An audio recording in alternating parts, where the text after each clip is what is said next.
Bonjour YouTube, je suis Sébastien et c'est une autre belle journée qui commence. Et aujourd'hui, maintenant que les roulements sont commandés, je vais m'atteler à les extraire. Et je pense que je vais commencer par nettoyer cette espèce de joint là qui a été mis, hein, c'est une forme de silicone globalement. Je vais commencer par enlever tout ça. Je vais essayer avec de l'acétone, hein, je pense. Peut-être une lame de rasoir, on verra. Parce que ça éviterait que je m'en foute plein les mains et de toute façon il faudra remettre du joint le moment venu pour le remontage.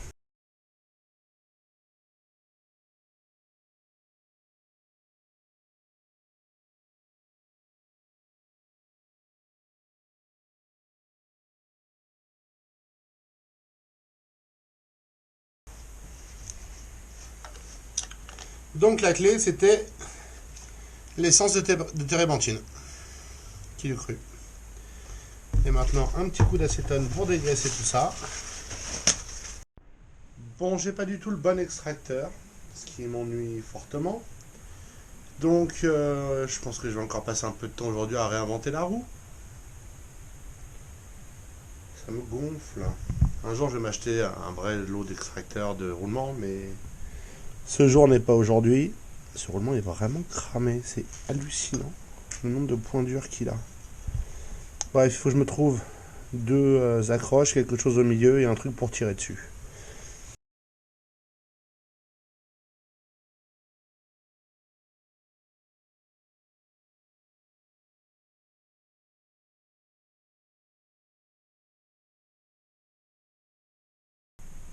Voilà mon outil, mais génial.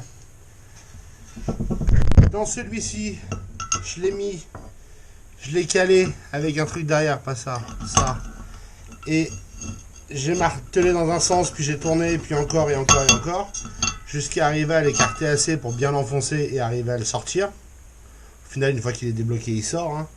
On peut voir qu'il y a un mélange d'huile et d'eau là-dedans, c'est génial. Et dans celui-là, bah, ça a été plus pénible. Mais la bonne méthode, c'est ça, c'est de le faxer par au-dessus, de le caler avec quelque chose. En l'occurrence, c'est le burin qui faisait l'affaire, le vieux burin. Et on arrive à le sortir. Et vous pouvez voir qu'il y a de la peinture, de l'eau, et que c'est tellement bien formé que ça fait contact en 2 points. Donc voilà, tout ça je le nettoierai. Et au remontage, je le graisserai abondamment. Pas juste avec ça. Parce que oui, il y a déjà de la rouille. Il y a du orange et il y a de la rouille. Celui-là, il tourne relativement silencieusement.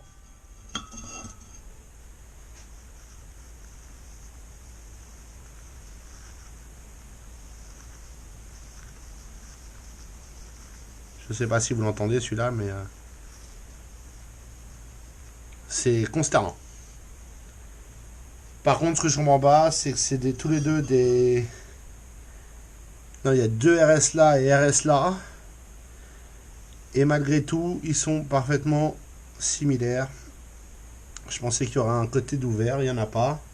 Mais bref, au remontage, gavé de graisse pour éviter les risques d'infiltration d'eau.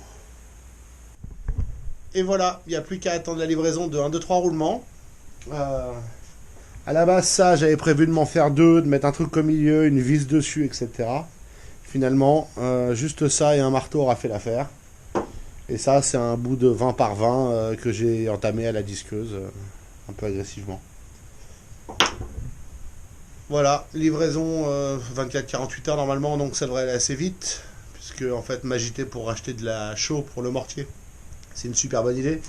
Mais tant que j'ai pas réparé la bétonnière, c'est une idée complètement futile. Et demain, je vais aller voir chez Lidl, peut-être que je vais trouver la scie à ruban. J'aimerais bien en acheter une. C'est pas que j'ai pas une scie, mais ça m'arrangerait bien d'avoir ça aussi.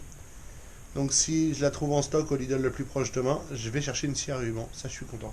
Bon, maintenant que je suis débarrassé des gros vilains roulements, je vais aller mettre la boule de remorque 2 tonnes sur la tondeuse. Faut que j'agrandisse le trou, donc j'ai pris mon joli cône Lidl. On va voir si ça marche.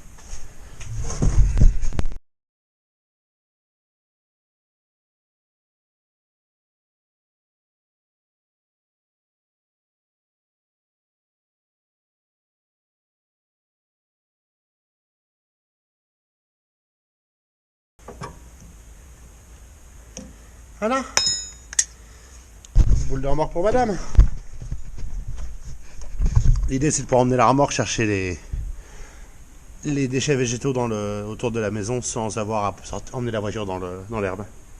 Plein d'espoir pour tenter l'alu avec le laser. Je vais juste voir si ça marquait. Le problème c'est que quand on met la carte GRBL, quand on active le mode laser, c'est $30 je crois, un truc comme ça qu'il faut passer en main. Ne me citez pas. C'est dans les 30. Et ben la télécommande n'allume pas le laser.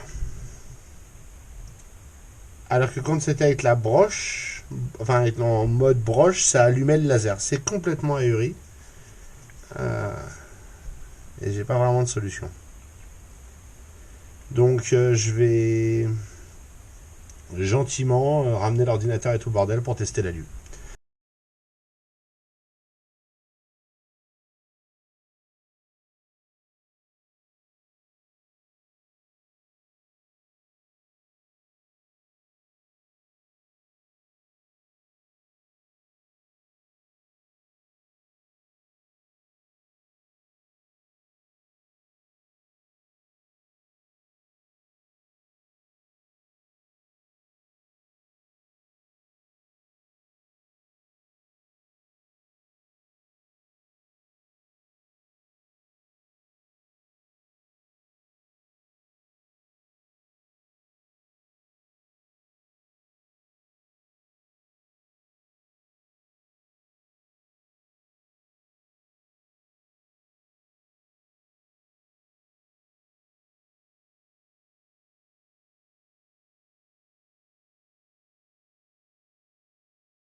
Et voilà, je suis pas sûr que ce soit le prochain logo de la chaîne, hein, soyons clairs.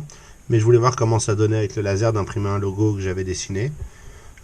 Il y a un truc pour exporter d'Illustrator en DXF et puis ça va dans Lightburn et ça se fait comme ça.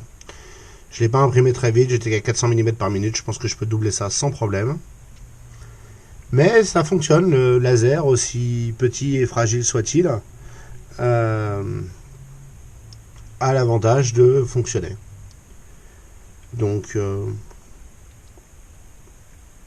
c'est bien un laser de 7 watts, il y a la focale à 450 mm, nanomètres, je ne sais pas ce que ça veut dire.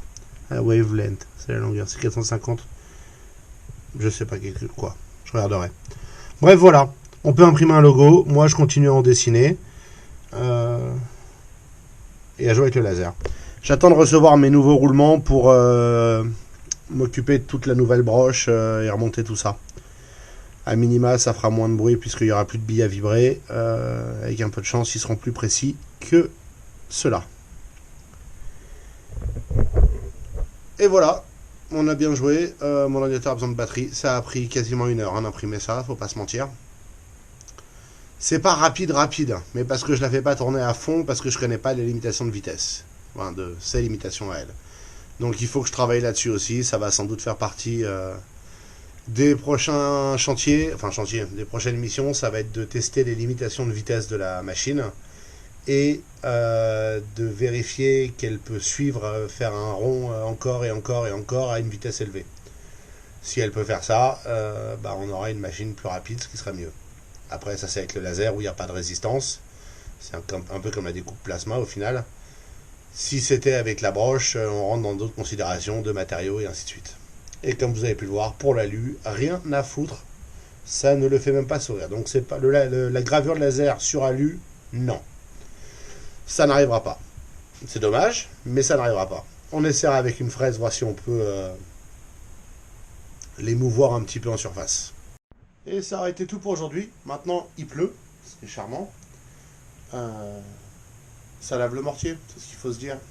Comme vous pouvez le voir derrière moi, j'ai ressorti mon vélo d'appartement, puisque je me suis dit que j'allais me remettre gentiment au cardio que je ne fais plus depuis que je fais des travaux lourds ici, notamment.